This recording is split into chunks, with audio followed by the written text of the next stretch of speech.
అసలు వాళ్ళ ఫ్యామిలీ రావడం వల్లనే కళ్యాణ్కి కప్ వచ్చింది అంటున్నారు, మరి మీరేమంటారు? అసలు వాళ్ళ ఫ్యామిలీ రావడానికి రీజన్ కళ్యాణ్ కదండి. సో కళ్యాణ్ పోరాడకుండా అక్కడ దాకా వచ్చి వాళ్ళ ఫ్యామిలీ రావాలి, మన ఫ్యామిలీ రావాలి అనుకోవడమే మన కప్పు. దాని తర్వాత కప్పు వస్తే ఏంటి, రాకపోతే ఏంటి, మన ఫ్యామిలీ వచ్చి మన అనుబంధాల గురించి మనం మాట్లాడుకోవడం ఒక స్టేజ్, ఒక ప్లాట్ఫామ్ మీద.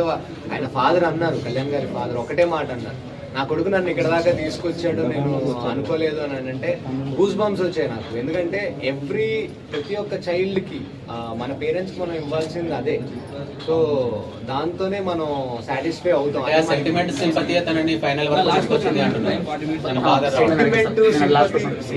సింపతియే అండి మనకి ఇచ్చిన మనకు అమ్మైనా నాన్నైనా సెంటిమెంటే. మనకి ఒక సినిమా చూసినా, రాజమౌళి గారి సినిమాలు చూసినా, ఎంత పెద్ద ఇంగ్లీష్ సినిమాలు ఇంటర్స్టెల్లార్లు చూసినా మనకి అందులో ఉండే సెంటిమెంటే, ఎమోషనలే. సో అవే మనకి ఇంజిన్ ఆయిల్, అవే మన బ్లడ్లో ఉన్నాయి. మన దేశం యొక్క వాల్యూస్ కానీ అవన్నీ కూడా అందులోనే ఉన్నాయి కాబట్టి. సో మనం ఇప్పుడేదో అలా ఇది కదా అని పాయింట్అవుట్ చేసి మాట్లాడకూడదు. మన వాల్యూస్ మనం కాపాడుకుంటూ బౌండరీస్ దాటకుండా అబ్బా ఇది ఓవర్ యాక్షన్ రా అనే ఫీలింగ్ మీకు రాలేదు అని అంటే జనాలందరూ యాక్సెప్ట్ చేస్తారు. లాస్ట్ నా క్వశ్చన్,